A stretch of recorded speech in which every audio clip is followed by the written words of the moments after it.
here's Hudson Taylor. He's on his way to China the first time. And it says this: one definite answer to prayer under such circumstances was a great encouragement to Taylor's faith. They had just come through the Dampier Strait. This is Indonesia area. But were not yet out of sight of the islands. Usually a breeze would spring up after sunset and last until about dawn. The utmost use was made of it, but during the day they lay still with flapping sails. You know that's pretty common around the equator. They call it the doldrums because often the wind falls off. And ships in those days that depended on the wind, they didn't move.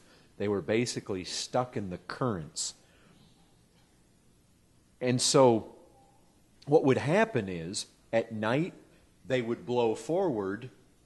In the day, the wind would stop, and the current would pull them back. Can you imagine that? You sail so far, then the wind stops, and it pulls you back. And then the next day, the next night, you sail forward. Next day, you drop back. And you just make a little headway. You go a little further. But what happened is this.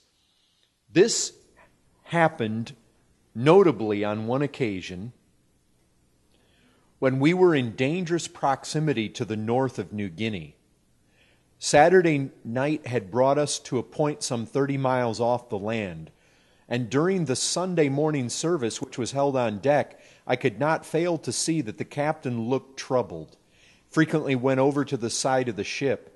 When the service was ended, I learnt from him the cause. A 4-knot current was carrying us toward some sunken reefs, and we were already so near that it seemed improbable that we should get through the afternoon in safety. After dinner, the longboat was put out, and all hands endeavored without success to turn the ship's head from the shore. After standing together on the deck for some time in silence, the captain said to me, "Well, we've done everything that can be done. We can only await the result." "A thought occurred to me," said Taylor, and I replied, "No, there's one thing we have not done yet." "What's that?" he queried. 4 of us on board are Christians. Let us each retire to his own cabin, and in agreed prayer ask the Lord to give us immediately a breeze. He can as easily send it now as at sunset. The captain complied, because he was one of the Christians, with this proposal. I went and spoke to the other 2 men, and after prayer with the carpenter, we all 4 retired to wait upon God. I had a good but very brief season in prayer, and then felt so satisfied that our request was granted that I could not continue asking, and very soon went up again on deck. The first officer, a godless man, was in charge. I went over and asked him to let down the clews or corners of the mainsail, which had been drawn up in order to lessen the useless flapping of the sail against the rigging. "What would be the good of that?" he answered roughly. I told him we had been asking a wind from God, that it was coming immediately, and we were so near the reef by this time that there was not a minute to lose.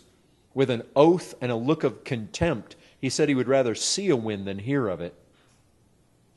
But while he was speaking, I watched his eye, following it up to the royal, and there, sure enough, the corner of the topmost sail was beginning to tremble in the breeze.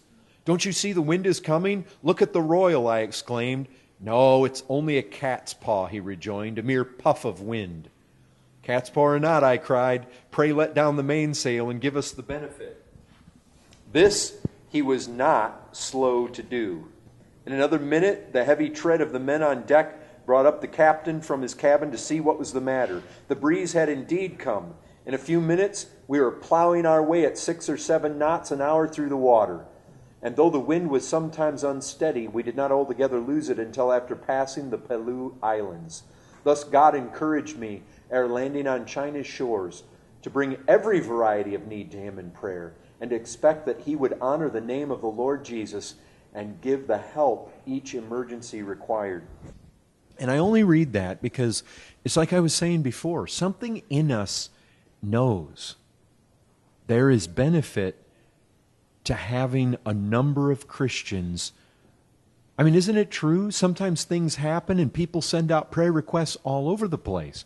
I mean, here he was. He has this sense. He didn't just go and pray himself. He wanted every Christian there. And didn't you notice? He specifically emphasized in one accord, that they would pray in one accord. I mean, I only bring that up because I know we feel that, we sense that there is an advantage there.